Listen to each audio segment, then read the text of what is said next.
تو کیسے بنتی ہے یہ دو چشمی ہے؟ کہ سواد کی ایک آنکھ، اس کو تھوڑا سا آگے لے کے آئیں، اور یہیں سے سواد کی دوسری آنکھ. یہ جن الفاظ میں استعمال ہوتی ہیں ہم کیا بولتے ہیں؟ ان کو ہم بھاری الفاظ بولتے ہیں. تو ورڈ ہوتا ہے دکھ، کاف اور ہے کا جوڑ ہے. تو دیکھیں کیسے بنے گا. یہ دال ہے، یہ کاف کو یہاں سے ٹیڑھا کیا، سواد کی ایک آنکھ اور سواد کی دوسری آنکھ، دکھ. اب بچے دیکھیں کیا کرتے ہیں، یہ دال بنایا نا، یہ کاف بنایا نا، اور یہیں سے یہ کر دیں گے. یہ بھی ابھی بہت ساری فارمیلٹی کر دی انہوں نے، وگرنہ کچھ لوگ تو یوں کرتے ہیں، یوں ہے نا، یہ یوں اور یہ یوں. تو دیکھیں بھئی یہ بچے پہلا لگ رہا ہے کہ یہ لگ رہا ہے، کوئی مشکل نہیں ہے ذرا سا بھی. اس طرح ورڈ ہو سکتا ہے سکھ، یہ بھی دو چشمی ہے والا ہے.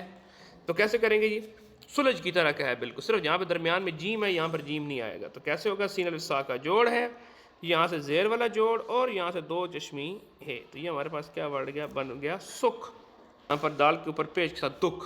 اگر یہیں پر دال کی زیر آ جائے تو یہ کیا بن جائے گا؟